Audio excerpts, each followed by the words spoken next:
السلام عليكم ورحمة الله وبركاته. إن الحمد لله نحمده ونستعينه ونستغفره ونعوذ بالله من شرور أنفسنا ومن سيئات أعمالنا. من يهده الله فلا مضل له ومن يضلل فلا هادي له. وأشهد أن لا إله إلا الله وحده لا شريك له وأشهد أن محمدا عبده ورسوله صلى الله تعالى عليه وعلى آله وصحبه وسلم تسليما كثيرا. يا أيها الذين آمنوا اتقوا الله حق تقاته ولا تموتن إلا وأنتم مسلمون. يا أيها الناس اتقوا ربكم الذي خلقكم من نفس واحدة وخلق منها زوجها وبث منهما رجالا كثيرا ونساء واتقوا الله الذي تساءلون به والأرحام إن الله كان عليكم رقيبا. يا أيها الذين آمنوا اتقوا الله وقولوا قولا سديدا يصلح لكم أعمالكم ويغفر لكم ذنوبكم ومن يطع الله ورسوله فقد فاز فوزا عظيما. أما بعد فإن خير الحديث كتاب الله وخير الهدي هدي محمد صلى الله عليه وسلم وشر الأمور محدثاتها وكل محدثة بدعة وكل بدعة ضلالة وكل ضلالة في النار. أعوذ بالله من الشيطان الرجيم. الحمد لله الذي أنزل على عبده الكتاب ولم يجعل له عوجا.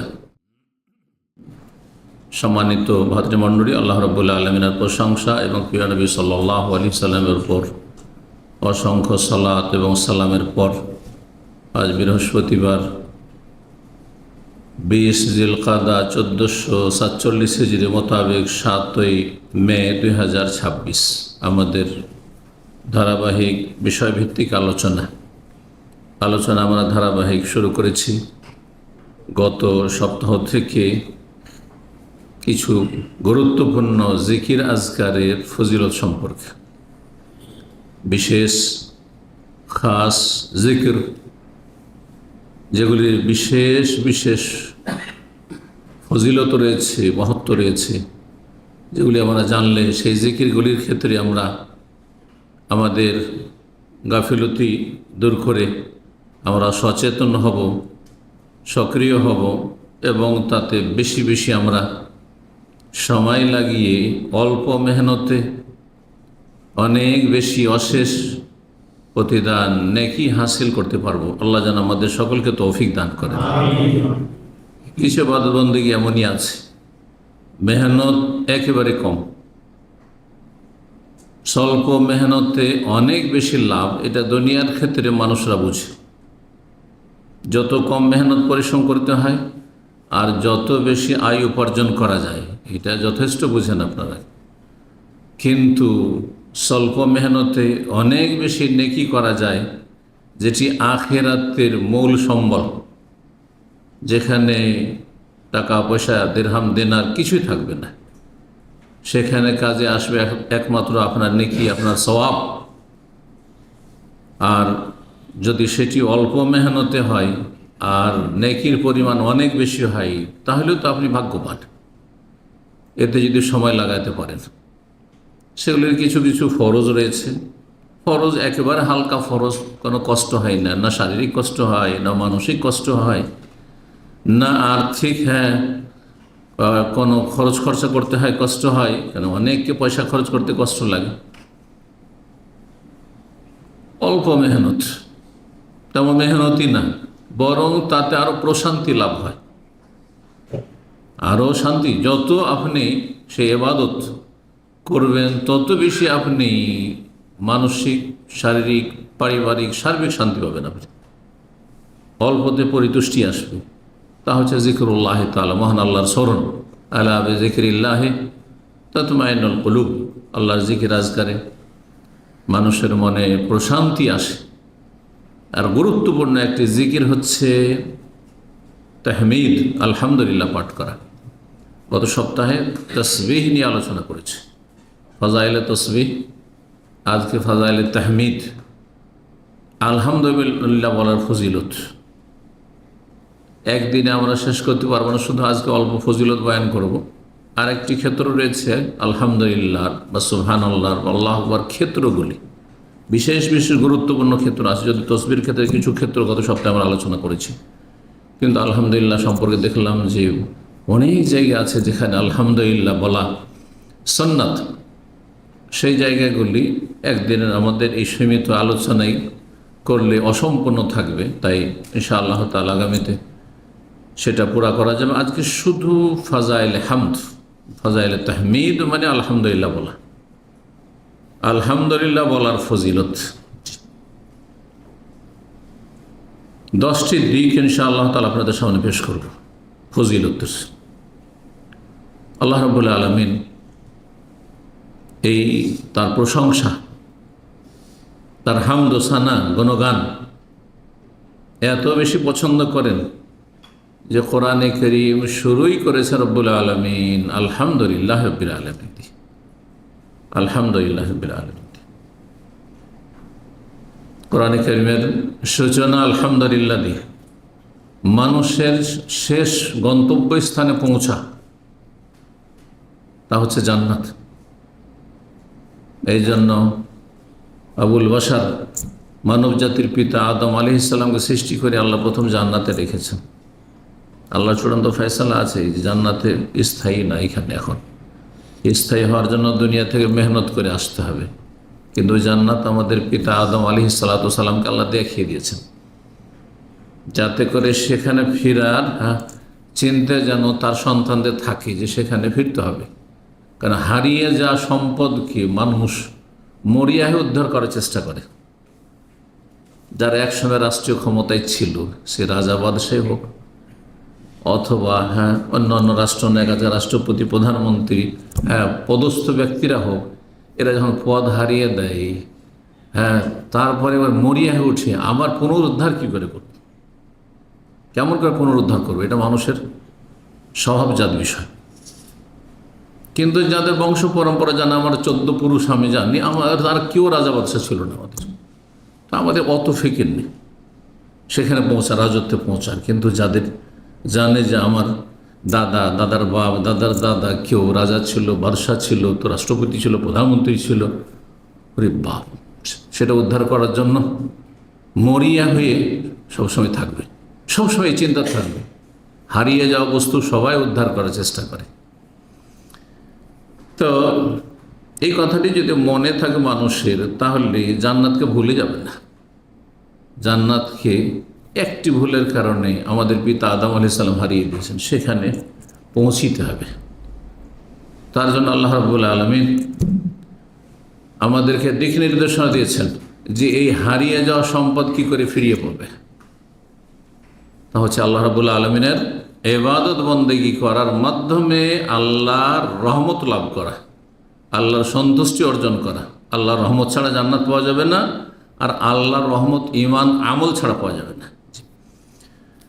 তো যখন জান্নাতেরা চলে যাবে গন্তব্যস্থানে, শেষ, আসল টার্গেটে পৌঁছে গেছে, যখন আর এরপরে আর অন্য কোনো টার্গেট নেই, খালিদিনা ফিহা আবাদা, চিরস্থায়ী সেখানে, তখন জান্নাতীরা গিয়ে কি বলবে? প্রথম আল্লাহ ওয়া আখিরু দাওয়ানা আনিল হামদুলিল্লাহি রাব্বিল আলামিন, আমাদের সর্বশেষ দোয়া, সর্বশেষ দোয়া, জি আলহামদু দোয়া, বরং সবচেয়ে উত্তম দোয়া হাদিস আসছে, কি বলবে? আলহামদুলিল্লাহি রাব্বিল আলামিন। সফরে থাকেন, সফরতে যখন নিজের বাড়িতে ফিরে আসে, এই প্রবাসে আছেন, যখন বাড়ি যাবে অনেকদিন পর, 2 বছর 3 বছর পরে অনেকে বাড়ি যাচ্ছেন, বাড়িতে আলহামদুলিল্লাহ, মাতৃভূমিতে ফিরে এসেছি, নিজের গ্রামে আত্মীয় স্বজন, আপনজন, প্রিয়জন, পরিবার পরিজনের কাছে ফিরে এসেছি। ওয়া আখিরু দাওয়ানা আলহামদুলিল্লাহি রাব্বিল আলামিন। আল্লাহ রাব্বুল কোরআনে কারীমের বহু আয়াতে, প্রথম পয়েন্টটি বলছি, ফজিলতের বহু আয়াতে এত গুরুত্বপূর্ণ আল্লাহর প্রশংসা, হামদ, যে বহু আয়াতে নিজের প্রশংসা বর্ণনা করেছেন, তার বান্দাদেরকে, আমাদেরকে শেখানোর জন্য। আল্লাহ কেন আলহামদুলিল্লাহ দিয়ে শুরু করলেন? তারপরে বেশ কিছু সূরা কোরআনে কারীমের শুরু হয়েছে আলহামদুলিল্লাহ দিয়ে, শেষ হয়েছে আলহামদুলিল্লাহ। অনেক আয়াতে এই আলহামদু রয়েছে, আল্লাহর প্রশংসা রয়েছে, কি জন্য? আমাদেরকে শেখানোর জন্য। কারণ আল্লাহ যদি আমাদের না শিখাই দিত, আমরা কিছুই জানতাম না। ওয়া আল্লামা আদম আল আসমা কুল্লাহা। আমরা যখন মাতৃগর্ভ থেকে দুনিয়াতে এসেছিলাম, তারপরে যখন ধীরে ধীরে আমাদের বাকশক্তি ফুটলো, কথা বলতে শিখলাম, তখন কোনটাকে কি বলে এইটা আশেপাশে মা আছে, বাবা আছে, কিছু মা বাবার কাছ থেকে, কিছু ভাই বোনের কাছ থেকে, কিছু আশেপাশে যাদের সাথে খেলাধুলা করে কচিকাচারা মুখ ফুটতে তাদের কাছ থেকে শিখে না এমনিতে নয় যে এমনিতে শিখে গেছে। এটার নাম কি, এটার নাম কার কাছে যদি না শুনে তো বলতে পারবে না যার নাম কি।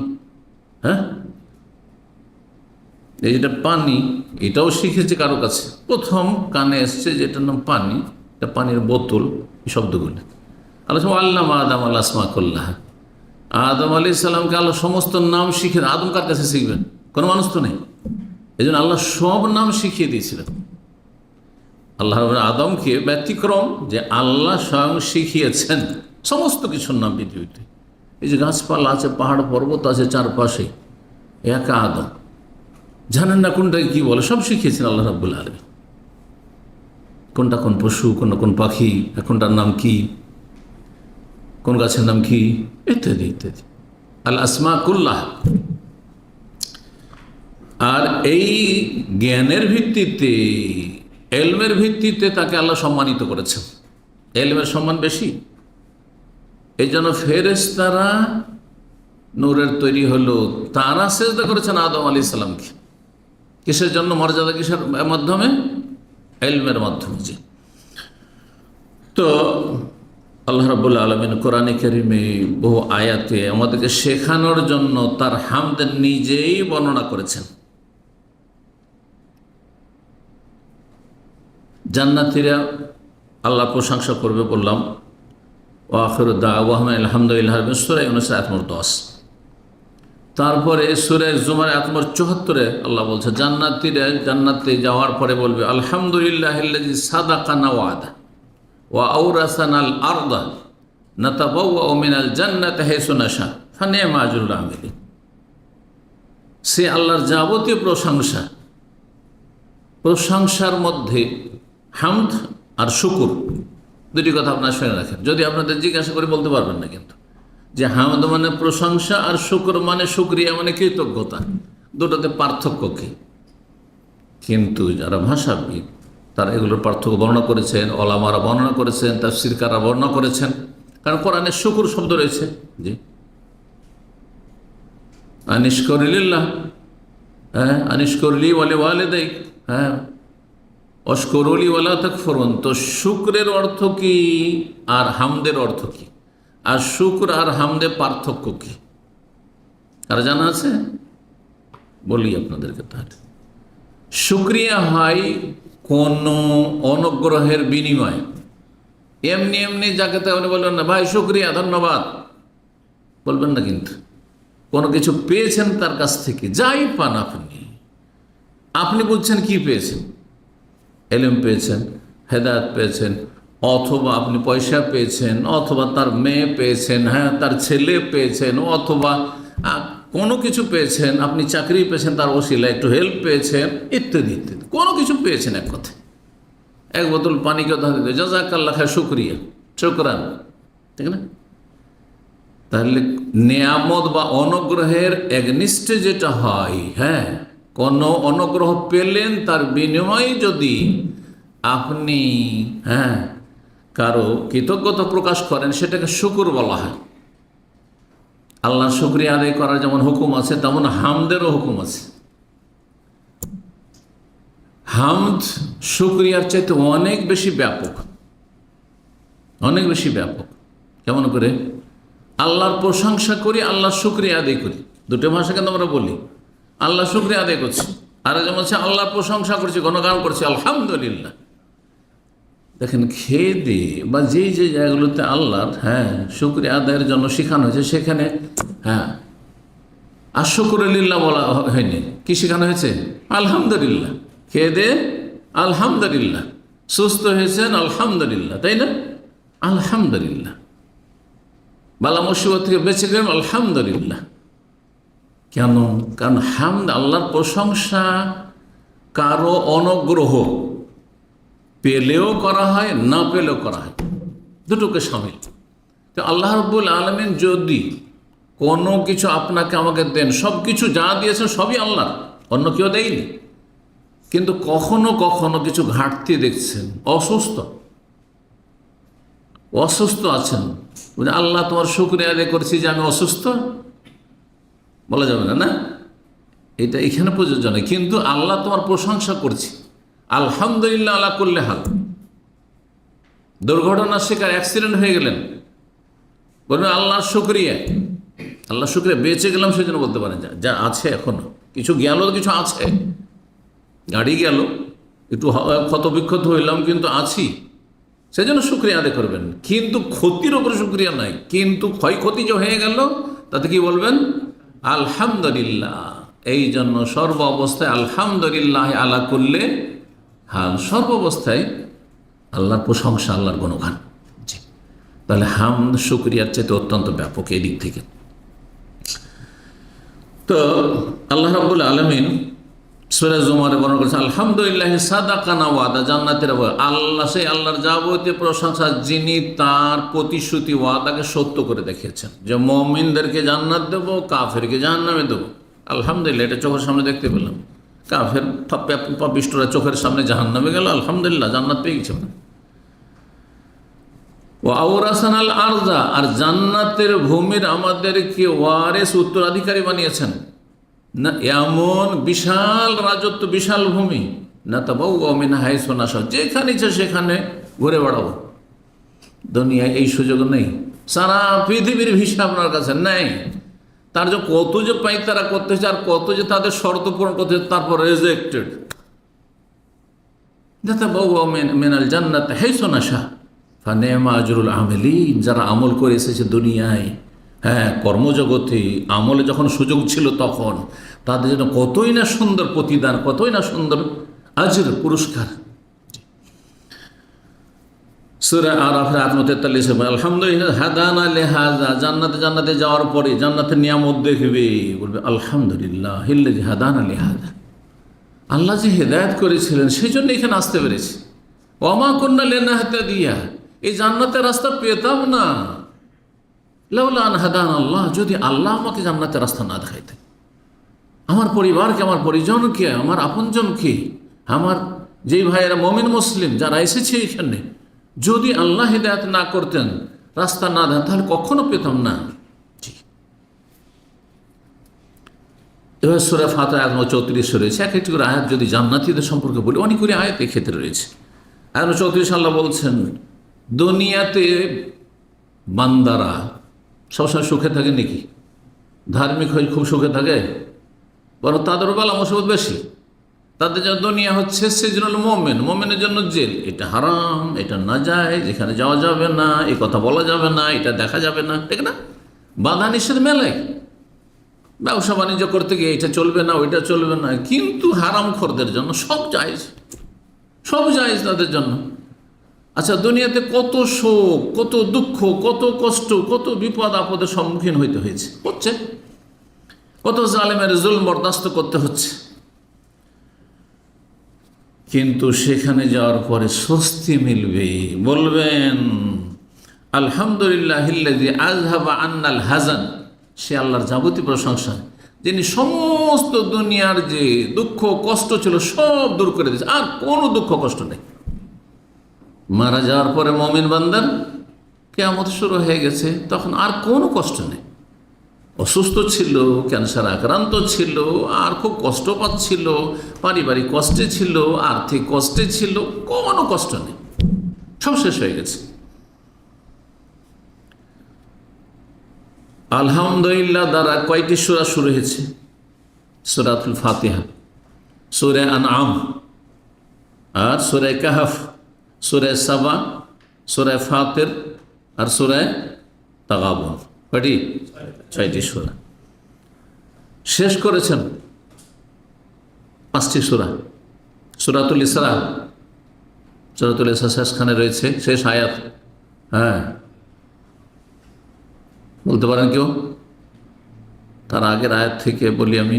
হ্যাঁ, কুলিদুল্লাহ আবিদুর রহমান আইয়াম্মা তাদু ফালাহুল আসমাউল হুসনা ওয়ালা তাজহার বিসসালাতিকা ওয়ালা তুখাবিত বিহা ওয়াবতাগি বাইনা যালিকা সাবিলা। তারপর আয়াত ওয়াকুলিল হামদুলিল্লাহ আল্লাযী লাম ইয়াত্তাখিয ওয়ালাদান ওয়া লাম ইয়াকুল লাহু শারীকুন ফিল মুলক ওয়া লাম ইয়াকুল লাহু ওয়ালিয়্যুম মিনাজ যুল্লি ওয়া কাব্বিরহু তাকবীরা। সুবহানাল্লাহ। সূরা নামলের শেষখানে রয়েছে, সূরা কাসাসের শেষখানে রয়েছে, সূরা সাফাতের শেষে রয়েছে সুবহান রাব্বিকা রাব্বিল ইজ্জাতি আম্মা ইয়াসিফুন ওয়া সালামুন আলাল মুরসালিন ওয়াল হামদুলিল্লাহি রাব্বিল আলামিন। আল্লাহু আকবার। সূরা জুমারের শেষখানে আলহামদুলিল্লাহিল্লাযী ওয়া কিলা আলহামদুলিল্লাহি রাব্বিল আলামিন ওয়া কুযিয়া বাইনাহুম বিল হক ওয়া কিলা আলহামদুলিল্লাহি রাব্বিল আলামিন। কোরআনে কারিমে কত জায়গায় আলহামদুলিল্লাহ আছে? 27টি জায়গায় রয়েছে,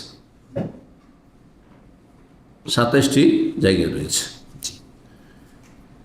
তার মধ্যে অনেকগুলি জায়গা বললাম। দ্বিতীয় আলহামদুলিল্লাহর ফজিলত, আলহামদুলিল্লাহ বাক্যটি নেকির পাল্লাকে ভর্তি করে দিবে। সুবহানাল্লাহ, ভরপুর করে দিবে, ফুল করে দিবে। অথচ ছোট্ট আলহামদুলিল্লাহ কয় সেকেন্ড লাগলো? 2-3 সেকেন্ড। আলহামদুলিল্লাহ আলহামদুলিল্লাহ আলহামদুলিল্লাহ আলহামদুলিল্লাহ উচ্চারণ ঠিক করবেন কিন্তু। এক শ্রেণীর লোকেরা সুবিধা হতে মনে করছে আমি বেশি গণে নিলাম, কোনো উচ্চারণ হয় না, এমন করে পড়ে যে উচ্চারণ আলহামদু, হ্যাঁ উচ্চারণ ঠিক করলো না সে, হ্যাঁ অর্ধেক খেয়ে নিয়ে ভিতরে রেখে অর্ধেক প্রকাশ করলো। এটা কোনো জিকির না, এটা খেলতামাশা জিকিরের সাথে। এই মর্মে হাদিস আবু মালিক আশআরী রাদিয়াল্লাহু তাআলা আনহু বর্ণিত, রাসূলুল্লাহ সাল্লাল্লাহু আলাইহি ওয়াসাল্লাম বলেন আত-তাহুরু শাতরুল ঈমান, পবিত্রতা, উযু, গোসল, তায়াম্মুম, যখন যে অবস্থা, এটি হচ্ছে ঈমানের অর্ধেক। কারণ ঈমান টিকানোর জন্য সালাত, নামাজ শর্ত, নামাজ নাই ঈমান নেই। আর নামাজ হবে, নামাজ নির্ভরশীল কিসের ওপর? তাহারাত, উযুর ওপর। সুতরাং উযু হচ্ছে ঈমানের অর্ধেক। আলহামদুলিল্লাহ তামলাউল মিজান, আর আলহামদুলিল্লাহ নেকির পাল্লাকে ভারী করে দেবে, ভরপুর করে দেবে। শুধু ভারী করে দেবে না, ঝুঁকিয়ে দেবে নয়, ভরপুর করে দেবে, পূর্ণ, কোনো খালি থাকবে না। আর কি চাই? আল্লাহু আকবার। যেমন তেমন কথা না। ও সুবহানাল্লাহ আলহামদুলিল্লাহ, আর সুবহানাল্লাহর সাথে আলহামদুলিল্লাহ বললেন তামলাআনি আও তামলাউ মা বাইনাস সামাওয়াতি ওয়াল আরদ, আসমান জমিন সব কিছু ভরপুর করে দেবে নেকিতে। আল্লাহু আকবার। ওয়াসসালাতু নূর, নামাজ হচ্ছে মানুষের জ্যোতি, যেই জ্যোতির সাথে থাকলে হাসরের মাঠে কোনো অন্ধকার সামনে দেখবে না, যার ফলে সহজে জান্নাত চলে যাবে। আর যারা বেনামাজি তারা অন্ধকারে নিমজ্জিত থাকবে, দিশাহারা থাকবে, সুতরাং যেতে পারবেন না, জাহান্নামে নিক্ষিপ্ত হবে ওই অন্ধকারে। ও সাদাকাত বুরহান, যে জাকাত দিয়েছে, জাকাত সাদাকা, জাকাতকে সাদাকাও বলা হয়, আর নফল দানকে সাদাকা বলা হয়। যদিও আমরা বাংলা ভাষা, উর্দু ভাষায় জাকাত মানে ফরজ আর সাদকা মানে নফল দান, খায়রাত না। কোরআনে বেশ কিছু আয়াতে জাকাতকে কি বলা হয়েছে? হ্যাঁ, যেখানে জাকাতের ভাগ বন্টন, আয়াত নম্বর 60 সূরা বারাত, সূরা তওবা, ইন্নামা সাদাকাতু লিল ফুকারা, সূরা তওবার আরেকটি আয়াত, খুয মিন আমওয়ালিহিম সাদাকা, হে নবী তাদের ধন সম্পদ থেকে জাকাত নাও। জি, সাদাকা, জাকাত হচ্ছে মানুষের জন্য অকাট্য দলিল, প্রমাণ যে আমি মুসলিম ছিলাম। না হলে আমাকে জিজ্ঞাসা করবে কোনো ব্যক্তি পৃথিবীতে নেই, কোনো মুসলিম যাকে কোনো সরকার হিসাবে নেবে যে তোর জাকাত কিনে দিছি, কিন্তু ইনকাম ট্যাক্স কেন দেওনি, এই ভ্যাট কেন দেওনি, তো এইটা কেন তোমার বাকি, সেইটা কেন, এই তোমার পেনাল্টি কেন বাকি, ফাইন কেন বাকি, এগুলো ঠিক আছে, তাই না? তোমার টাকা পয়সার, হ্যাঁ ইনকাম সোর্স কি, হ্যাঁ তদন্ত, হ্যাঁ দুদক দিয়ে তো তদন্ত, তোমার এই প্রপার্টি কোত্থেকে আসলো। কিন্তু জাকাত দিচ্ছেন না দিচ্ছেন একমাত্র আল্লাহ, আল্লাহ ছাড়া কারো ভয় নেই দুনিয়াতে, তারপরও দিচ্ছেন। তার মানে আপনার কাছে অকাট্য দলিল প্রমাণ আছে, আপনার অন্তরে ঈমান ইসলাম আছে, পরকাল নিয়ে চিন্তা আছে, আল্লাহর সামনে হাজিরে দিতে হবে, সেখানে পাশ করতে হবে, চিন্তা আছে। জি, হাদিস সহিহ মুসলিমের 328 নম্বর হাদিস। হাদিস আরও লম্বা ছিল, সময় স্বল্পতার জন্য বাদ দিলাম। 3 নম্বর ফজিলত হচ্ছে আলহামদুলিল্লাহ। আলহামদুলিল্লাহকে নবী সাল্লাল্লাহু আলাইহি ওয়াসাল্লাম বলেছেন আফজালুদ দুয়া, সবচাইতে উৎকৃষ্ট উত্তম দোয়া, সবচেয়ে ভালো দোয়া। তার মানে ধরেন আপনি রব্বি রহমহুমা কামা রব্বায়ানি সগীরা, বাপ মায়ের জন্য দোয়া করছেন, রব্বি হাবলি মিনাস সালিহিন, নেক সন্তানের জন্য দোয়া করছেন, নেক স্ত্রী, নেক স্বামীর জন্য দোয়া করছেন, রব্বানা হাবলানা মিন আজওয়াজিনা ওয়া যুররিয়াতিনা কুররাতা আয়ুন, ইত্যাদি ইত্যাদি। দুনিয়া এবং আখিরাতে সার্বিক কল্যাণ চাইছেন, রব্বানা আতিনা ফিদ দুনিয়া হাসানা ওয়া ফিল আখিরাতি হাসানা, যত দোয়া রয়েছে তার মধ্যে সবচেয়ে ভালো দোয়া হচ্ছে আলহামদুলিল্লাহ, কারণ এখানে আপনার স্বার্থ নেই। কি জন্য? এই জন্য সূরা ফাতিহাতে 2 রকম দোয়া রয়েছে। আমরা যখন আকীদা পড়াই তখন সূরা ফাতিহা নিয়ে আলোচনা করি, আকীদার ক্ষেত্রে বা দোয়া নিয়ে যখন আলোচনা করি তখন সূরা ফাতিহার অপর নাম হচ্ছে সূরাতুদ দোয়া। এটা মনে রাখবেন, সূরা ফাতিহার অনেকগুলো নাম রয়েছে, প্রায় 14টার মতো নাম রয়েছে, তার বেশি। তার একটি হচ্ছে সূরাতুদ দোয়া, হ্যাঁ, সূরাতুশ শিফা, সূরাতুল ওয়াকিয়া, জি, উম্মুল কিতাব, উম্মুল কোরআন, জি, ফাতিহাতুল কিতাব ইত্যাদি। তো সবচেয়ে উত্তম দোয়া হচ্ছে আলহামদুলিল্লাহ। কেন? আর সূরা ফাতিহাতে 2 রকম দোয়া রয়েছে, তার মধ্যে কোন দোয়াটি উত্তম? প্রথম 3.5 আয়াতে আলহামদুলিল্লাহ রাব্বিল আলামিন, আর রহমানির রহিম, মালিক ইয়াউমিদ্দিন, আর অর্ধেক হচ্ছে ইয়াকা না'বুদু। সবগুলি দোয়া, কিন্তু এই 3.5 দোয়া। কিন্তু কিছু চাইলেন, যাবতীয় প্রশংসা সে আল্লাহর, যিনি বিশ্বজাহানের প্রতিপালক, হ্যাঁ, আর রহমান, যিনি পরম করুণাময়, হ্যাঁ, অতি দয়ালু, মালিক ইয়াউমিদ্দিন, বিচার দিবসের একক মালিক, ইয়াকা না'বুদু, হে আল্লাহ, যে আল্লাহর এই, হ্যাঁ, গুণাবলী বর্ণনা করলাম এবং গুণগান পেশ করলাম, আল্লাহ তোমার কাছেই না, তোমার কি করি? তোমারই ইবাদত করি, একমাত্র তোমারই ইবাদত করি। 3.5 হয়ে গেল। কিছু চাইলেন, গরজ নেই। কারোর সাথে দেখা সাক্ষাৎ করলেন, আর দেখা সাক্ষাৎ করার পরে, হ্যাঁ, ভালো মানুষ, খুব তার প্রশংসা করলেন, কিন্তু আবার প্রশংসা এমন করিয়েন না যে সেটা তোষামুদ হয়, হ্যাঁ, চাটুকারিতা হয়, চামচামি হয়, এটা যেন না থাকে, অবাস্তব না হয়, মোবালাগা, বাড়াবাড়ি, অতিরঞ্জন না হয়। আর বাস্তব কথা বলে আবার তাকে ধ্বংস করিয়েন না, এটাও না। সামনাসামনি প্রশংসা করতে হলে বাস্তবে বলছেন যে লোকটি আসলেই ভালো, কিন্তু ওকে বললে ও এত ইমান ওর হালকা, বেলুনের মতো, বেলুনে ফু দিলে ফুলে যাবে, ফেটে নষ্ট হয়ে যাবে খুব তাড়াতাড়ি। আর যদি ফু না দিয়ে এমনি যদি রাখেন, হাওয়া ছাড়া রাখেন, তো বছর বছর থাকতে পারে। বুঝতে পারছেন না? ঠিক ওই রকমই অধিকাংশ মুসলিম হচ্ছে ওই রকম দুর্বল ইমানের। ইমান থাকলেও যদি একটু প্রশংসা করেন তো বেরোর মতো ভুলে গিয়ে বাস্ট হয়ে ইমান নষ্ট করে ফেলবে। এত আত্ম অহংকার, দাম্ভিকতা চলে আসবে যে হামচুনি দিগার নিস্ত। এটা ফার্সি বললাম, যেহেতু ছোটকালে 3টা ক্লাসে ফার্সি পড়েছি। বুঝতে পারছেন না? আগের যুগের বক্তারা মনে করতো যে বক্তব্য তখনই আমার একবারে পারফেক্ট যখন কিছু ফার্সি শের শায়রি, হ্যাঁ, কবিতা বর্ণনা করব, এই ছিল। হ্যাঁ, আর এখন কিছু ফ্যাশন হয়েছে কিছু বক্তার, মডার্ন বক্তার, যে কিছু ইংলিশ ঢুকাবো তাহলে বলবো হ্যাঁ আছে বক্তা। কথা বুঝতে পেরেছেন? এগুলি জাহেলদের কাজ। কিন্তু কথা প্রসঙ্গ বললাম, এটার অর্থ হচ্ছে আমার মতো কেউ নেই। ফার্সিতে যে প্রবাদ চলেছে, হ্যাঁ, হামচুনি দিগারে নিস্ত, হ্যাঁ, আমার ছাড়া, দিগার মানে দ্বিতীয়, নিস্ত মানে নাই। তো ভাষা জানলে বড় লাভ আছে। এখানে ইরানি কেস আসতো মহকামা কোর্টে, তখন বলতে ফার্সি জানেন, জি, তো যদি বুঝাতে তাহলে তো কাজ হয়ে গেল। আর না পারেন তাহলে আবার ওরেও পেরেশানি, হ্যাঁ, যে না হলে তো সমাধান হবে না। তো যাই হোক, এই জন্য ভাষাকে কখনো তুচ্ছ মনে করতেন নেই। মূর্খ ওই লোকেরা যারা কোনো ভাষাকে তুচ্ছ মনে করে। হ্যাঁ, এখন আরবি ভাষা ছাড়া অন্য ভাষা তুচ্ছ ভাষা, অথবা উর্দু ভাষা ছাড়া অন্য ভাষা, হ্যাঁ, গুরুত্বলেস ভাষা, তুচ্ছ ভাষা, অথবা বাংলা ভাষা আমার মাতৃভাষা, অন্য ভাষার আমি কোনো মূল্যায়ন করি না। যে যত বেশি ভাষা জানবে, কমপক্ষে দুনিয়াতে তার বেশি লাভ আছে। আল্লাহ তো দুনিয়াও ভালো করতে বলেছে।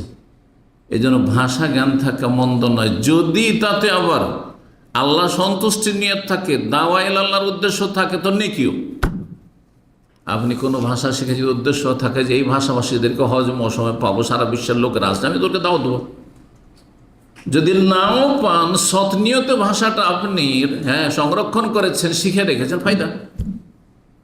আল্লাহ সুযোগ দিলে কোনো ইংলিশম্যানকে বলে আমি ইংলিশ জানি, আমি ইংলিশে তাকে দাওয়াত দেবো। এমন ভাষা, যে ভাষা বাংলাদেশে কোনো কাজে আসবে না হয়তো, ফরাসি ভাষা। ফরাসি ভাষা কোন ভাষাকে বলে? অনেকে বুঝে না, মনে করে ফার্সি, হ্যাঁ, ফ্রান্সের ভাষা, ফ্রেঞ্চ ইংরেজিতে, বাংলায় ফরাসি। ফ্রেঞ্চ ভাষা আপনার জানা আছে, কিছু আরব দেশেও ফায়দা আছে, পশ্চিমা দেশেও ফায়দা আছে, কিন্তু বাংলাদেশে কোনো ফায়দা তেমন নেই হয়তো, কিন্তু আপনি শিখে রেখেছেন। আর একজন চলে গেছে, সেখানে ট্যুরিস্ট অমুসলিম চলে গেছে, পেয়ে গেলেন আপনি, আর ইসলাম আর দাওয়াত দিয়ে দিলেন, কত বড় কাজ হয়ে গেল আপনার এই ভাষা জানাতে। এই জন্য কোনো কিছুকে অবহেলা করতে নেই, তুচ্ছতাচ্ছিল্য করতে নেই, সেটাই আপনার কোনো সময় কাজে আসতে পারে, সেটা আপনার রুজির ব্যবস্থা হইতে পারে। দুনিয়ার ক্ষেত্রে বলছি, কখনো কখনো যেটাকে আপনি তুচ্ছ মনে করেন, সেটা দিয়ে আপনার রুজির রাস্তা আল্লাহ খুলেছে।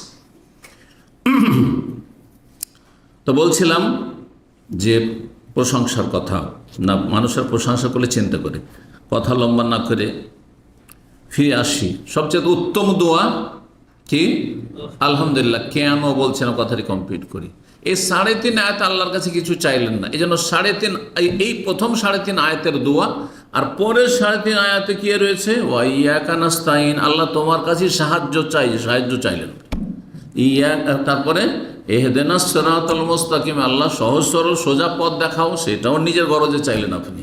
সিরাতাল্লাযিনা আনআমতা আলাইহিম, পুরস্কৃত নবী, সিদ্দিক, শুহাদা, সালেহিনদের পথ। হ্যাঁ, গায়রিল মাগদুব, এটা দাও। আর গায়রিল মাগদুবি আলাইহিম ওয়ালাদ-দাল্লিন, যাদের উপর গজব হয়েছে, যারা পথভ্রষ্ট, ইহুদি নাসারা এবং ইহুদি নাসাদের পথের পথিক যারা, মানে হ্যাঁ জ্ঞান পাপী, জানে তারপরেও তারা পালন করে না, তারা হচ্ছে মাগদুব আলাইহিম, ওদের আল্লাহর গজব, ইহুদিদের মতো চরিত্র মুসলিম সমাজের। আর যারা জাহেল, মূর্খতার কারণে শিরক বিদআত করছে, পাপে জড়িয়ে রয়েছে, তারা হচ্ছে দল্লিন, খ্রিস্টানদের মতো তাদের অনুসারী, তাদের পথ থেকে রক্ষা করো, আল্লাহর কাছে চাইলেন। এই পরের শেষ 3.5 আয়াতের দোয়ার চাইতে আগের 3.5 আয়াতের দোয়া বেশি উত্তম, কারণ সেখানে নিঃস্বার্থ, আপনি নিঃস্বার্থ। কিন্তু কোনো একজনের কাছে যদি যান, উদাহরণটা দিচ্ছিলাম ওইটাই, গিয়ে খুব প্রশংসা করলেন, প্রশংসা করার বলে, ভাই আল্লাহ আপনাকে অনেক দিয়েছেন, কিন্তু ভাগ্যবান সত্যি আপনি, হ্যাঁ তো আমাকে একটু 1000 একটু ধার দিতে পারবেন? ও তো বুঝে নেবে যে এত গুণগান কেন চলছিল, বুঝেন না? হ্যাঁ, আল্লাহর যে উত্তম দৃষ্টান্ত। হ্যাঁ, আবার আল্লাহ রাব্বুল মানুষের মতো না। হ্যাঁ, আল্লাহর মতো। মানুষের কাছে যদি কিছু স্বার্থ থাকে তো কেটে পড়ার চেষ্টা করবে, আর রবের কাছে যদি কিছু চান তো রব আরো খুশি হন। বান্দা চাক, না চাইলে আল্লাহ অসন্তুষ্ট হন। মাল্লাম ইয়াসআলিল্লাহ ইয়াগদাব আলাইহি, কেউ যদি আল্লাহর কাছে না চায় তাহলে অসন্তুষ্ট হয়। যেন হতভাগা, তোকে তো দিতাম, তুই চাইলে। ভোর রাতে ওইটা একটু চাইতে পারলেন না, দোয়া কবুলের সময়, জুমার দিনে দোয়া কবুলের এই সময়টা একটু চাইতে পারলেন না, জি আমি তো দিতাম। বাধা বিপত্তি দূর করতে হবে। তো হাদিসটি শোনাই, হাদিস তিরমিজিতে রয়েছে 3305, ইবনে মাজাহ 3790, এছাড়া অন্যান্য আরও হাদিস রয়েছে, ইবনে হিব্বান রয়েছে, মুসনাদ হাকিমে রয়েছে। আল্লামা আলবানী হাদিসটিকে হাসান বলেছেন, সহিহুল জামির 1104। হাদিসটি কি? জাবের রাদিয়াল্লাহু তাআলা বলছেন, সামি'তু রাসূলুল্লাহ সাল্লাল্লাহু আলাইহি ওয়াসাল্লাম ইয়াকুল, আফযালু যিকরি লা ইলাহা ইল্লাল্লাহ, সবচেয়ে উৎকৃষ্ট উত্তম জিকির হচ্ছে লা ইলাহা ইল্লাল্লাহ, আল্লাহ ছাড়া কোনো সত্য মাবুদ নেই। কারণ এটি কালিমা তাওহীদ, কালিমাতুল ইসলাম, এটি দিয়ে একজন মুসলিম হতে পারে। এটিকে অস্বীকার করলে কাফের, স্থায়ী জাহান্নামী। হ্যাঁ, মুমিন মুসলিম কাফেরের মাঝে পার্থক্যকারী হচ্ছে লা ইলাহা ইল্লাল্লাহ, সবচেয়ে উত্তম জিকির। আর একটি হাদিস কিন্তু এর পরিপন্থী হাদিস রয়েছে, সবচেয়ে উত্তম জিকির তেলাওয়াতুল কোরআন। কিন্তু দুটো সামান্য হচ্ছে, যেগুলি সবচেয়ে উত্তম তার মধ্যে এই দুটি। ধরেন যদি একসময় বললাম যে সবচেয়ে ভালো মানুষ আমার কাছে উনি, আর একদিন আর একজন বলছে আগামীকাল কিছু জবাব করে যে সবচেয়ে ভালো মানুষ আমার কাছে উনি, বলছে আপনার কথা এরকম দ্বন্দ্ব কেন? কালকে বললেন এক লোক সবচেয়ে ভালো, আর বলছে আজকে না। মানে যারা যে কজন বা যারা আমার কাছে সবচেয়ে ভালো মানুষ, তাদের অন্যতম এরা। এবার বুঝতে পেরেছেন? সুতরাং এই হাদিসগুলিতে কোনো দ্বন্দ্ব নেই, সংঘর্ষ নেই। তো লা ইলাহা ইল্লাল্লাহ আর কোরআন তেলাওয়াত, এটা হচ্ছে আফজালু জিকির, উত্তম জিকির। কখনো কোরআন তেলাওয়াত করেন যাতে সার্বিক বরকত রয়েছে, দিন দুনিয়ার শারীরিক, মানসিক, পারিবারিক, আর্থিক সব রকম বরকত রয়েছে, সব রকম বরকত রয়েছে। কোরআন তেলাওয়াত যার জীবনে দৈনিক আছে সে ভাগ্যবান, এবং এটা পরীক্ষিত, আল্লাহ পরীক্ষিত জিনিস। জি, আর আপনি পরীক্ষার জন্য শুধুই করবেন না, পড়বেন না, আল্লাহর উপর আস্থা ইয়াকিন রেখে পড়বেন, বিশ্বাস রেখে, তাহলে ফায়দা। তো উত্তম জিকির হয়ে গেল সবচেয়ে কি? কি লা ইলাহা ইল্লাল্লাহ আর কোরআন তেলাওয়াত। আর এই হাদিসের আফজালুদ দুআ ওয়া আফজালুদ দুআ আলহামদুলিল্লাহ, সবচেয়ে উৎকৃষ্ট উত্তম দোয়া হচ্ছে, শ্রেষ্ঠ দোয়া হচ্ছে আলহামদুলিল্লাহ। তাহলে যদি অন্য যতই দোয়া করেন না কেন সবচেয়ে ভালো দোয়া হচ্ছে আলহামদুলিল্লাহ। এই জন্য আলহামদুলিল্লাহ দিয়ে আল্লাহ কোরআনে কারীম শুরু করে সবচেয়ে উত্তম দোয়া দিয়ে। আল্লাহ যদি প্রশংসা করেন তাহলে আল্লাহ এমনি দেবেন, আল্লাহর গুণগান করলে আল্লাহ এমনি দেবেন। জি, এইরকমই নবী সাল্লাল্লাহু আলাইহি ওয়াসাল্লামের প্রতি যদি সালাত সালাম পেশ করেন, আপনি নিজের জন্য কিছুই চাইলেন না। হাদিস আছে, একজন বলছে যখন দরুদের ফজিলত এত বেশি বয়ান করলেন নবী সাল্লাল্লাহু আলাইহি ওয়াসাল্লাম, তখন বললেন যে তাহলে আমি ইযান আজআল সালাতি কুল্লাহা লাকা ইয়া রাসূলুল্লাহ, তাহলে সবটা দোয়া আপনার জন্য করব, আমি নিজের জন্য কিছুই চাইব না। তখন নবী সাল্লাল্লাহু আলাইহি ওয়াসাল্লাম কি বলছে, ইযান তুকফা হাম্মুকা হ্যাঁ ওয়ায়ুগফার যামবুকা, তুকফা হাম্মাকা ওয়ায়ুগফার যামবুকা। তাহলে তোমার সমস্ত রকমের মনের কামনা বাসনা পূরণ করা হবে, যথেষ্ট দেওয়া হবে, আর তোমার গুনাহ মাফ করে দেওয়া হবে। চাইলেন না কিছু, নবীর জন্য শুধু চাইলেন, হ্যাঁ আল্লাহর কাছে, কিন্তু আপনার সব গরজ পুরা হয়ে গেল। এগুলি অল্প মেহনতে আর ভালো একটা বেনিফিট মনে রাখতে হবে এবং আমল করতে হবে। জুমার রাত চলছে, জুমার দিন বিশেষভাবে ফাকসিরু আলাইয়া মিনাস সালাতি ফিহা, নবী সাল্লাল্লাহু আলাইহি ওয়াসাল্লাম বেশি বেশি তোমরা সালাত পেশ করে, দরুদ পেশ করবে। আল্লাহ তৌফিক দান করেন। 4 নম্বর ফজিলত, হাসরের মাঠে নবী সাল্লাল্লাহু আলাইহি ওয়াসাল্লামের হাতে একটি বিশেষ ঝান্ডা পতাকা থাকবে, তার নাম হবে কি জানা আছে? লিওয়াউল হামদ, প্রশংসার ঝান্ডা, প্রশংসার ঝান্ডা। হাদিস শুনে আবু সাঈদ খুদরি রাদিয়াল্লাহু তাআলা আনহু বলছেন, রাসূলুল্লাহ সাল্লাল্লাহু আলাইহি ওয়াসাল্লাম বললেন, আনা সাইয়্যিদু ওয়ালাদি আদম ইয়াউমাল কিয়ামা, কিয়ামতের দিন আমি সমস্ত আদম সন্তানদের কি হব? সরদার বা নেতা বা প্রধান হব, সবচেয়ে শ্রেষ্ঠ ব্যক্তি। ওয়ালা ফাখরা, এটি কোনো গৌরবের জন্য বলছি না, বাস্তব কথা, আল্লাহর ওহী, সুতরাং মানুষকে জানাতে হবে, জানানো ফরজ। ওয়াবিয়াদি লিওয়াউল হামদে ওয়ালা ফাখরা, আর আমার হাতে প্রশংসার হামদের ঝান্ডা পতাকা থাকবে, ওয়ালা ফাখরা, কোনো ফখর গৌরবের কথা নয়। ওমা মিন নবিয়্যিন ইয়াউমাইযিন আদম ফামান সাইল্লা তাহতা লিওয়াই, যে কোনো নবী, আদম হোক অথবা অন্য কোন নবী রাসূল হোক, নূহ, মূসা, ঈসা, ইব্রাহিম, এমনকি নবী সাল্লাল্লাহু আলাইহি ওয়াসাল্লামের পূর্বপুরুষ ইব্রাহিম, ইসমাইল, ইসহাক, ইয়াকুব, যেই কেউ হোক না কেন, সমস্ত নবী রাসূলগণ কার পতাকা তলে অবস্থান করবেন? ইল্লা তাহাতা লিওয়াই, আমার সেই ঝান্ডা পতাকার তলায় অবস্থান করবেন, আমার নেতৃত্বে সব থাকবে। ওয়া আনা আউয়ালু মান তানশাক্কু আনহুল আরদু, আর সর্বপ্রথম কবর যার ফেটে উঠবে হাসরে বিচার দিবসে হাজির হওয়ার জন্য, তিনি হচ্ছে আমি, আমি সেই ব্যক্তি। ওয়ালা ফখরা, এটিও কোনো গৌরবের বিষয় নেই। মুসনাদ আহমদ, তিরমিজি, ইবনে মাজাহ হাদিস। হাদিসটি আলবানী সহিহুল জামের 1468 নম্বরে হাদিসটিকে সহিহ বলেছেন। 5 নম্বর যে বিষয়টি, নবী সাল্লাল্লাহু আলাইহি ওয়াসাল্লামের জীবনে দেখা যায় যে সবচেয়ে বেশি যে ইবাদতটি করেছেন জিকির আজকার মধ্যে, মানে জিকিরের মধ্যে মেলা জিকির, তার মধ্যে সবচেয়ে বেশি পরিমাণ যে জিকিরটি করেছেন সেটি হচ্ছে আলহামদুলিল্লাহর সাথে তসবিহ, বা তসবির সাথে আলহামদুলিল্লাহ, হ্যাঁ, প্রশংসা বিজড়িত, হ্যাঁ, তসবিহ। সুবহানাল্লাহি ওয়া বিহামদিহি, কখনো সুবহানাল্লাহি ওয়া বিহামদিহি, কখনো সুবহানাল্লাহি ওয়া বিহামদিহি সুবহানাল্লাহিল আযীম, আর কখনো অন্য অন্য ভাষা, বিভিন্ন ভাষায় এসছে। যেমন রুকু সিজদাতে নবী সাল্লাল্লাহু আলাইহি ওয়াসাল্লাম সুবহানাকা আল্লাহুম্মা রব্বানা ওয়া বিহামদিকা আল্লাহুম্মা গফিরলি, সহিহ বুখারী এবং সহিহ মুসলিমের হাদিস এটি। 6 নম্বর যে বিষয়টি ফজিলতের, আলহামদুলিল্লাহর ফজিলত, সেটি হচ্ছে আলহামদুলিল্লাহ বললে মানুষের গোনা মোচন হয়, গোনা ঝরে পড়ে। গোনা যদি আপনি ঝরাতে চান, পরিষ্কার পরিচ্ছন্ন হতে চান, তাহলে গোনা থেকে পাপের বোঝাকে যদি নামিয়ে ফেলতে চান, ক্লিন হতে চান, তাহলে বেশি বেশি আল্লাহর কি করবেন? প্রশংসা করবেন তসবির সাথে। এই মর্মে হাদিস রয়েছে কয়েকটি।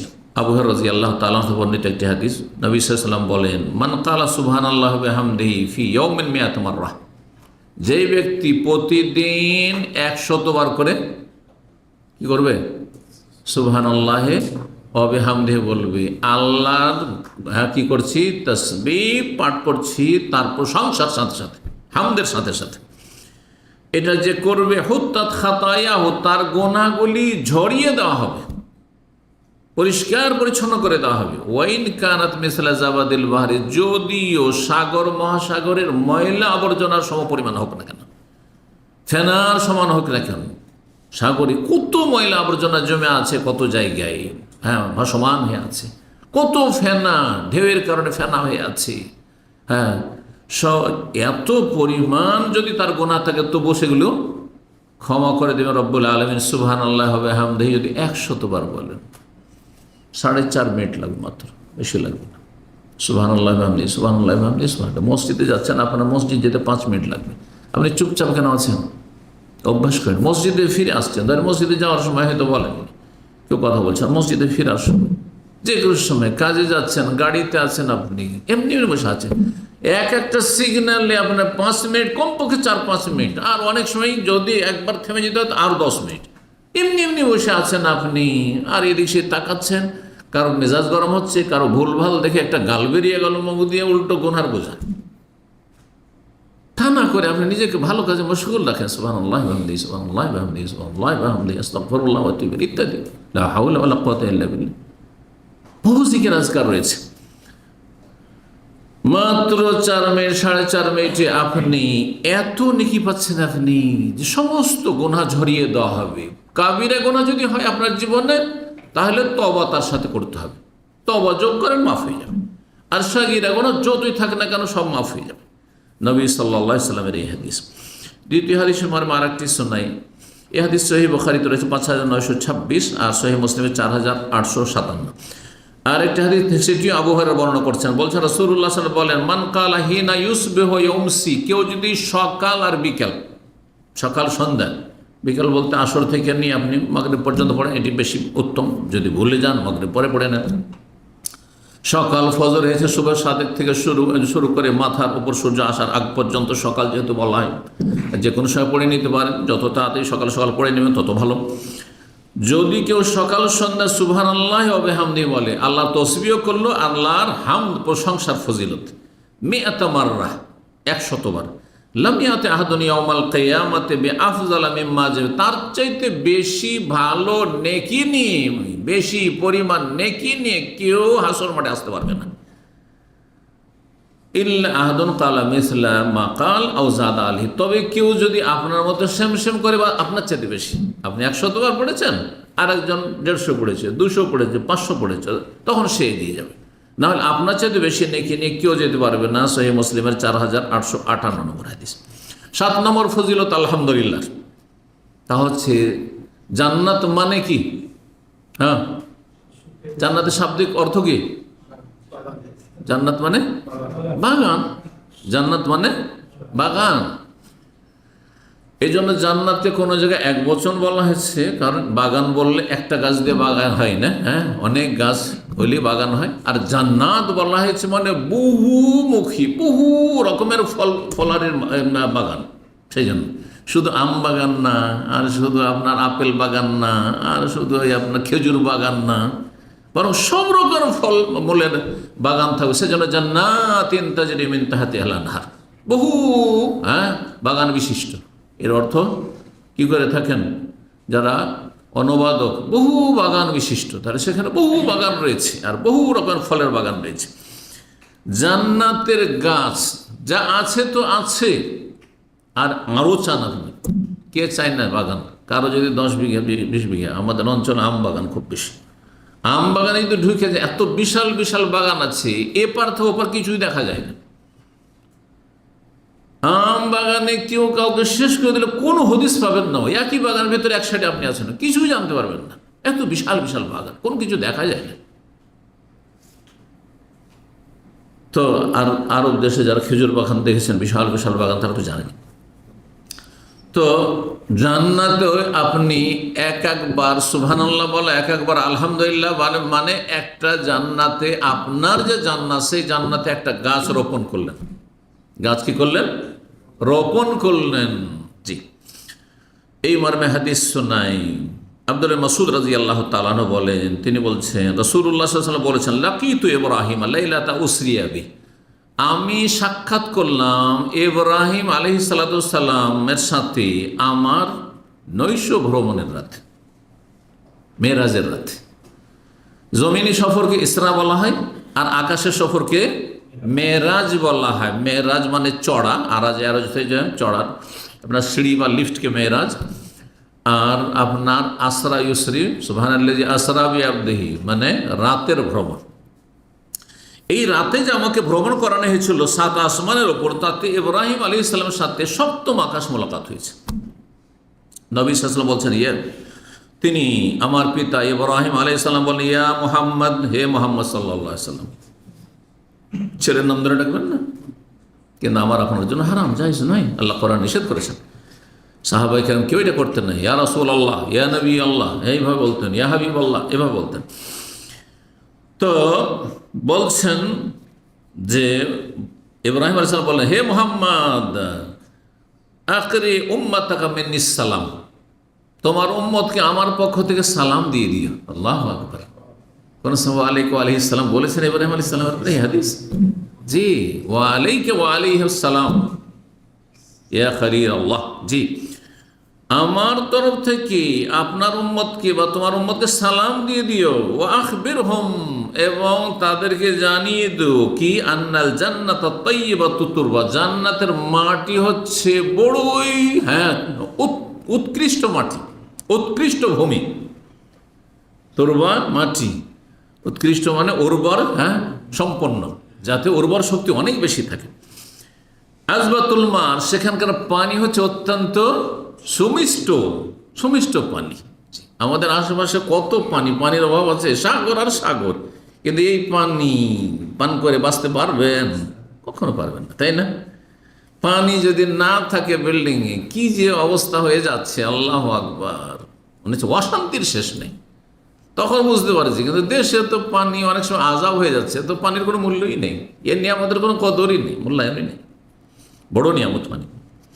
আজবাতুল মা, পানি খুব সুমিষ্ট। ওয়া আন্নাহা কিয়ানুন, আর জান্নাতে খোলা ময়দান রয়েছে, খোলা ময়দান, সুবর্ণ সুযোগ, চাষ করো, রোপণ করো। ওয়াইন্না গেরাসা, এই যে খোলা ময়দান তোমার রয়েছে জান্নাতে, বিশাল, এই নয় যে সামান্য কিছু, ধরেন দাম্মাম শহরের মতো একজনের, কত বিশাল, অমুলকান কবীরা, বিশাল রাজত্ব এক একজনকে দেওয়া হবে। আল্লাহু আকবার। দুনিয়ার 10 গুণ পরিমাণ জান্নাত, সর্বনিম্ন ওই জাহান্নামে জ্বলে জ্বলে যে জান্নাতে আসবে ওই লোক সর্বনিম্ন জান্নাতি। আগামীকালকে হাদিস আছে সহিহ বুখারীতে, তাদেরকে জান্নাতীরা যখন অনেক দিন জাহান্নামে জ্বলে জ্বলে এসছে জান্নাতে, তখন তাদের উপাধি, নামই পড়ে যাবে জাহান্নামী। ওদেরকে জাহান্নামী বলে, এই জাহান্নামী শোনো, রাগ করবে না, আর খুশি হবে যে আলহামদুলিল্লাহ জাহান্নাম থেকে উঠে এসেছি। কথা বলছেন? তো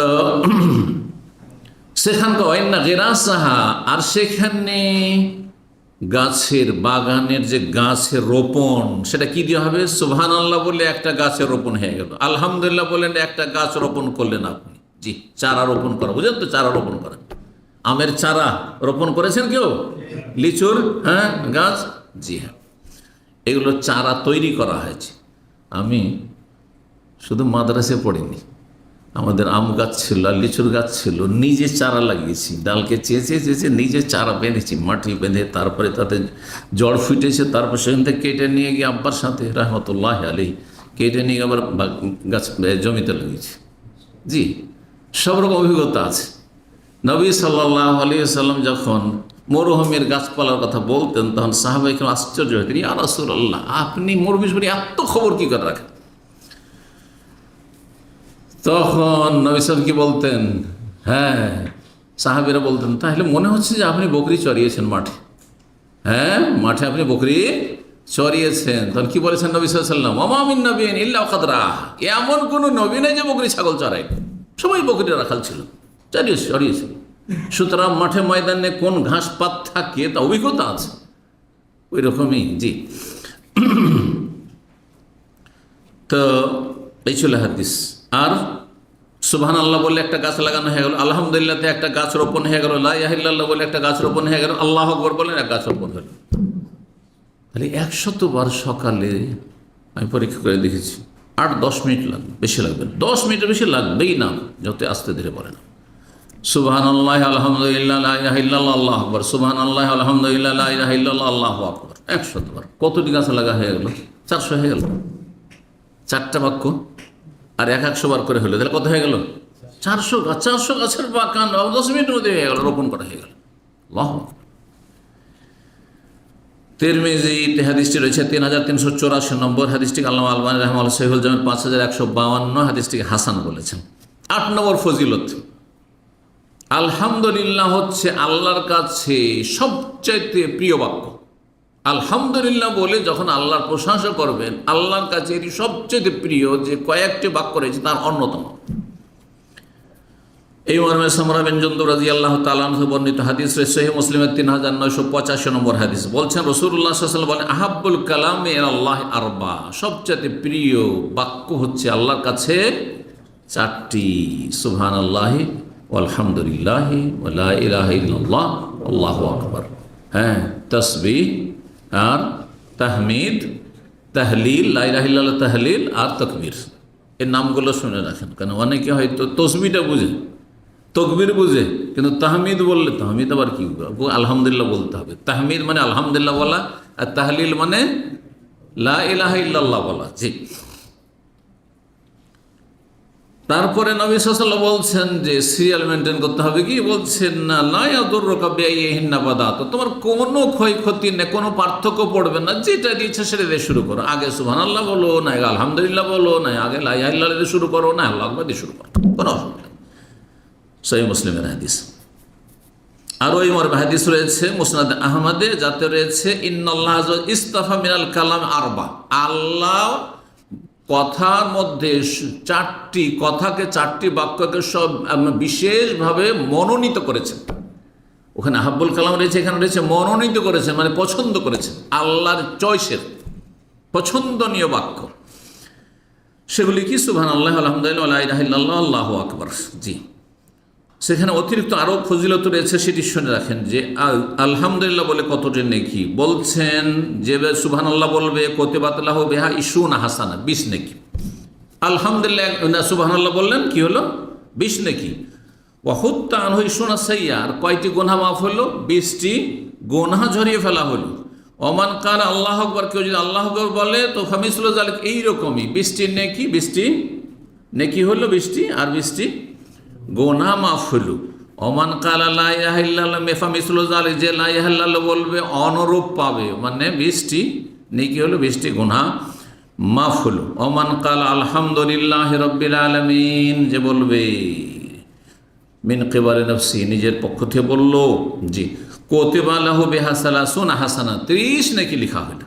ওয়া হুত্তা আনহু বিহা 30 সাইয়্যা, 30টি গুনাহ ঝরিয়ে ফেলা দাও, মাফ করে দেওয়া হলো। সুবহানাল্লাহ, চিন্তা করতে হয়। আলহামদুলিল্লাহর বিশেষ ফজিলত পেলাম মুসনাদ আহমদ। আল্লামা আলবানী হাদিসটিকে সহিহুল জামির 1718 হাদিস নাম্বার, তাতে সহি বলেছেন হাদিসটি। কোনো জয়ীফ হাদিস আমরা আলহামদুলিল্লাহ বর্ণনা করি না।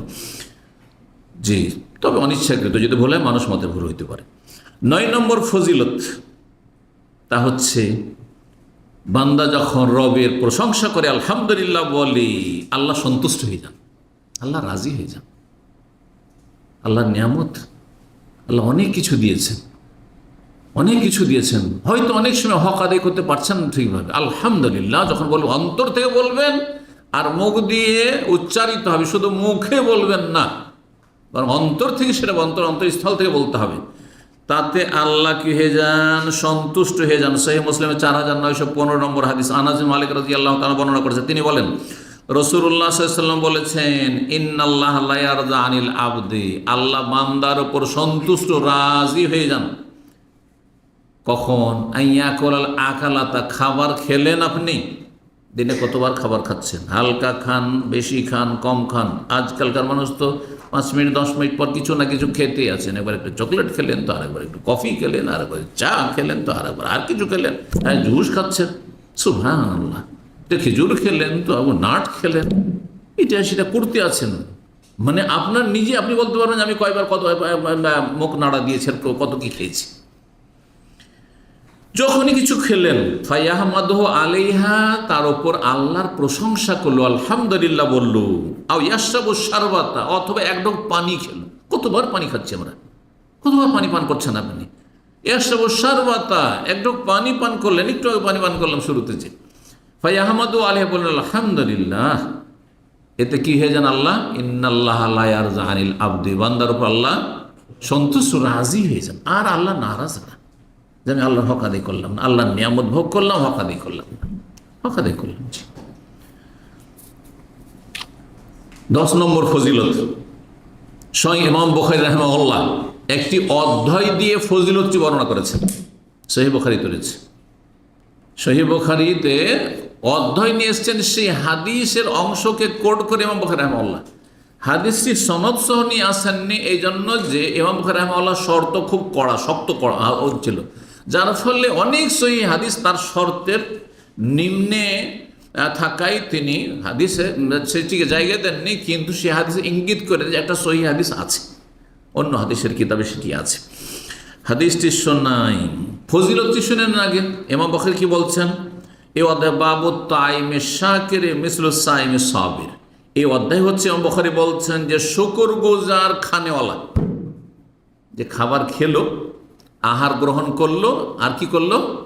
শুকরিয়া আদায় করলো, বলো আলহামদুলিল্লাহ। খেয়ে দিয়ে আরে দোয়া না জানা থাকে আপনার, বিশেষ বিশেষ যে দোয়াগুলি রয়েছে, শুধু কি বলবেন? আলহামদুলিল্লাহ, এ কথা বলবেন। এতটুকু যদি বলেন, শুকরিয়া আদায় করলেন আহারকারী ব্যক্তি, আর আরেকজন সেই দিনে, যেই দিনে এই লোক আহার করলো, সেই ব্যক্তি সিয়াম পালন করলো, রোজা রাখলো। যে রোজা রাখলো, সারাদিন পানাহার থেকে সবর করে ধৈর্য ধারণ করে থাকলো, খিদে লেগেছে তারপর ধৈর্য ধরে আছে, পিপাসা লেগেছে তবুও ধৈর্য ধরে আছে, সুন্দরী রমণী রয়েছে, যুবক মানুষ, চাহিদা রয়েছে, প্রয়োজন রয়েছে শারীরিক, তারপর ধৈর্য ধারণ করে রয়েছে। একজন নফল রোজার ক্ষেত্রে, ফরজের ক্ষেত্রে না, ফরজ সবাইকে, যার রোজা ফরজ করতে হবে, কিন্তু নফল রোজা অনেকের জন্য করা সম্ভব হয় না। এই কথাটি ভালো করে রাখেন। অনেক ভাইরা আছেন, আমরাও তার মধ্যে, যে কেউ হয়তো আমার চাইতে বেশি রোজা রাখতে পারছে, কারণ আমার সমস্যা আছে বা আপনার সমস্যা আছে।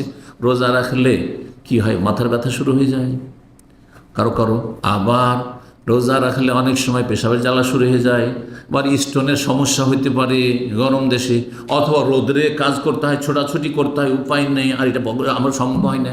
আর আরেকজন অফিসে আরামসে বসে থাকে, অথবা বাড়িতে বসে থাকে, রিটায়ার হয়ে বসে আছে, রোজা রাখছে। একজন রোজাদার যে ধৈর্য ধারণ করলো পানাহার থেকে আর যৌনাচার থেকে, এর ফজিলত। আর আরেকজন ব্যক্তি রোজা রাখতে পারছে না, নফল সোমবারে, বৃহস্পতিবারে বা সওয়ালে 6 রোজা রাখতে পারলো না, ইত্যাদি ইত্যাদি, এইসব রোজাগুলি, নফল সুন্নাত রোজাগুলি রাখতে পারলো না।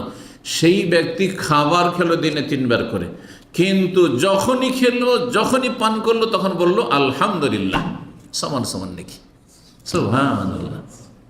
জি, আমল করবেন। যা রোজা রাখতে পারছেন না, খাচ্ছেন, কি করব? আল্লাহ পারছি না। আমার সাথে আশেপাশে অনেকে সোমবার বৃহস্পতি রোজা রাখছে, অনেকে 6 রোজা রাখলো, আমি তো পারলাম না। আল্লাহ, আপনি শুকরিয়া আদায় করেন, সমান নাকি পেয়ে যাবেন। স্পষ্ট হাদিস। এই হাদিসের দিকে ইঙ্গিত করছে ইমাম বুখারী রাহিমাহুল্লাহ অধ্যায়ে সেই অংশটুকু নিয়েছে, হাদিসের অংশ। হাদিসটি শুনিয়ে দিই। আবু হুরায়রা রাদিয়াল্লাহু তাআলা বলছেন, কালা রাসূলুল্লাহ সাল্লাল্লাহু আলাইহি ওয়াসাল্লাম বলেন, আত-তাইমুশ শাকির কাস-সাইমিস সাবির। কোন রিওয়ায়াতে কাস-সাইমিস সাবির রয়েছে, কোন রিওয়ায়াত বিমানজিলাতিস সাইমিস সাবির, মানে একই অর্থ, কাছাকাছি এইভাবে রয়েছে। কোন রিওয়ায়াতে রয়েছে মাসাল, কামাসাল, এইভাবে রয়েছে আস-সাইমিস সাবির। মুসনাদ আহমদের হাদিস, তিরমিজি, ইবনে মাজাহ, মুস্তাদরাক হাকিমের হাদিস, আল্লামা আলবানী সহিহুল জামের 3942 নম্বরে হাদিসটিকে সহি বলেছে, সহি হাদিস। আর তাইমুশ শাকির, শুকরগুজার, আহার গ্রহণকারী, খানেওয়ালা, আর আরেকজন ধৈর্যশীল রোজাদার, তার মতো, এই লোকের মতো পেট করে খেলো সারাদিন, কিন্তু আল্লাহ শুকরিয়া আদায় করে আলহামদুলিল্লাহ পাঠ করলো, যখনই খেলো, যখনই পান করলো, আলহামদুলিল্লাহ। আর এই ব্যক্তি সারাদিন রোজা রেখেছে, ধৈর্য ধারণ করেছে, সমান মিশলো। হ্যাঁ, সমান। নবী সাল্লাল্লাহু আলাইহি ওয়াসাল্লাম বলছেন কাসসাইমুস সাবির, 10টি পুরা করে দিয়েছি যে ওয়াদা করেছিলাম। আর একটি কথা বলে শেষ করি, সেটা না বলে অসম্পূর্ণ থাকবে। আমাদের জীবনে নিত্য নতুন নিয়ামত, আল্লাহর অনুগ্রহ, আল্লাহর দান যখন তখন আসতে থাকছে। যারা চাকরিজীবী, হঠাৎ করে বেতন বাড়লেন, এ মাসে আপনি ওভারটাইম পেলেন, মোটা অঙ্কের, অথবা কমিশন পেলেন, অথবা আপনার প্রতিদিন কিছু না কিছু খুশির খবর আসতেই থাকে। আলহামদুলিল্লাহ, ছেলে আমার অসুস্থ ছিল, সুস্থ হয়েছে, পারিবারিক সমস্যা ছিল, সমস্যা দূর হয়েছে, অথবা আলহামদুলিল্লাহ, মানে যে কোনো নিয়ামত, নিত্য নতুন প্রতিদিন নিয়ামত আসতে আছে।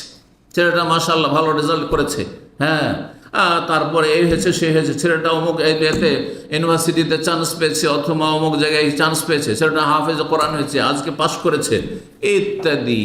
যে কোনো নিত্য নতুন নিয়ামত যখনই আপনি দেখবেন যে আমার জীবনে এসেছে, তখনই আল্লাহর শুকরিয়া আদায় করবেন। এতে হবে কি, লাইন শাকারতুম লাযিদান্নাকুম, শুকরিয়া আদায় করলে, আল্লাহর গুণগান করলে আল্লাহ আরো বৃদ্ধি করে দেবেন। এ মর্মে হাদিস, কারণ শুকরিয়ার আলোচনা যেহেতু আজকাল নয়, হাদিস হামদের, আলহামদুলিল্লাহ ফজিলত বলি। যে কোনো কিছু আসলো, আলহামদুলিল্লাহ আজকে আমার বেতন বেড়েছে, আলহামদুলিল্লাহ আজকের নিয়ামত যে আজকে আমি দাসটায় আসতে পেরেছি। অনেকে আসতে পারেন না, পাশে আছে, সামনে আছে, কথা বুঝতে পেরেছেন, সেন্টারে চাকরি করে, নসিব হয় না, আপনি দূর থেকে আসতে পেরেছেন, বলুন আলহামদুলিল্লাহ আমি সহি সালামত আসতে পেরেছি। আনাস রাদিয়াল্লাহু তাআলা বলছেন, ক্বালা রাসূলুল্লাহ সাল্লাল্লাহু আলাইহি ওয়াসাল্লাম, রাসূলুল্লাহ সাল্লাল্লাহু আলাইহি ওয়াসাল্লাম বলেছেন, আনাস বিন মালিক রাদিয়াল্লাহু তাআলা, নবী সাল্লাল্লাহু আলাইহি ওয়াসাল্লাম 10 বছর খাদ্য তিনি বলছেন, ক্বালা রাসূলুল্লাহ সাল্লাল্লাহু আলাইহি ওয়াসাল্লাম, রাসূলুল্লাহ বলেছেন, মা আনআমাল্লাহু আলা আবদিন নি'মাতান, কোন বান্দার ওপর আল্লাহ যখন কোন নিয়ামত দান করেন বা দিয়ে থাকেন, কোন বান্দাকে অনুগ্রহ করে থাকেন, ফাকালা, যে কোনো নিয়ামত আসল, নিত্য নতুন নিয়ামত, আজকে এটা পেয়েছি, এই সপ্তাহে এটা হয়েছে, এই মাসে এটা পেয়েছি, ফাকালা, তখন বলো আলহামদুলিল্লাহ।